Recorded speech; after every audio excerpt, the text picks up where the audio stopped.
This is 3.7 meters squared.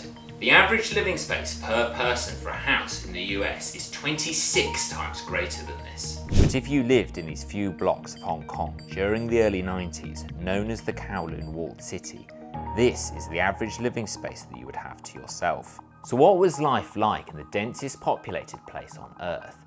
And how did somewhere like this even come to exist? Well, it all starts with the British Empire.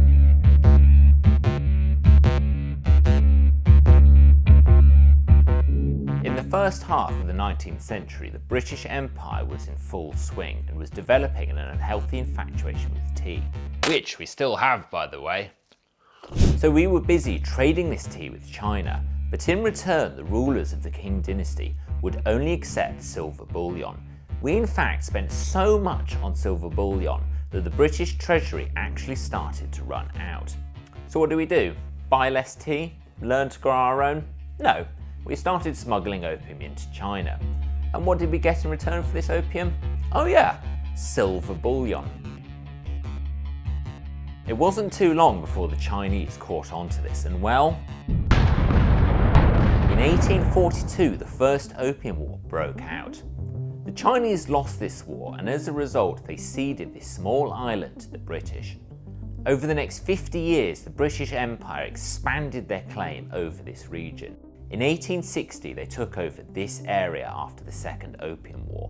Then in 1898 China lost the Sino-Japanese War. In the aftermath of this they signed the Second Treaty of Peking, leasing all of Hong Kong to the British for 99 years. But there was a catch. The Chinese insisted on retaining ownership over this small area of land within a walled fort in Kowloon, which they had owned since the days of the Song dynasty. The British diplomat that signed the treaty actually stated at the time that in his mind 99 years was as good as forever. And can I just be the first to say, fantastic moustache, by the way. For the next 50 years this fort was not much more than an eyesore for the colonial British. Then in 1927 China began tearing itself apart in a bloody civil war between the communists and nationalists. During this time thousands fled into Hong Kong and converged on the fort. From this point on its population began to rapidly expand, both with Chinese refugees and exiles from within Hong Kong. In 1963 the British set out to destroy the walled city once and for all. Mao's government, however, still viewed the land as theirs and confronted the British over its destruction, citing the Second Treaty of Peking. The British were basically like, okay, it's Chinese, so we won't govern it, but we're not going to let you in to govern it either. It was because of this that Kowloon basically became a lawless jungle, an enclave within an enclave, where anybody that needed to disappear could simply vanish into its narrow streets.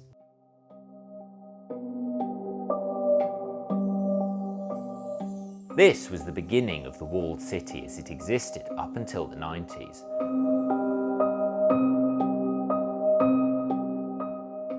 So what was it actually like to live there?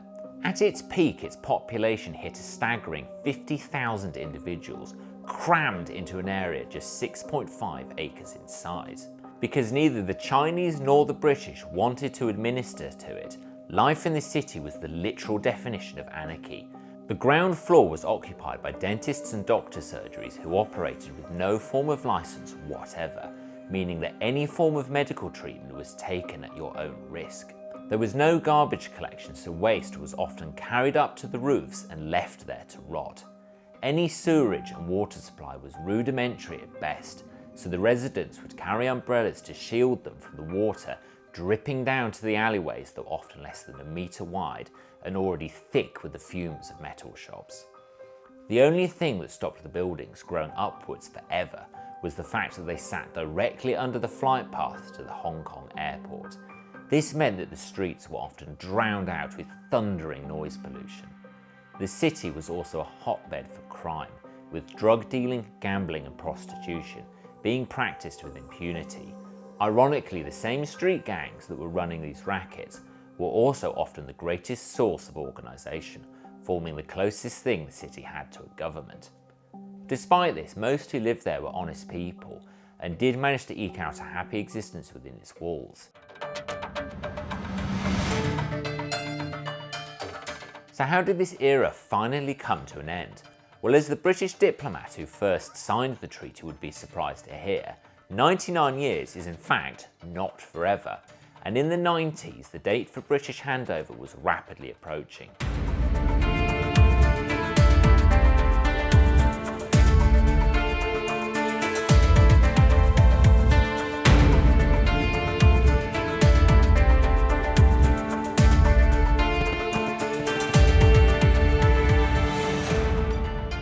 There was a feeling from the British at the time that they didn't want to hand Hong Kong back to the Chinese with the walled city intact, as it would make an excellent anti-British propaganda tool.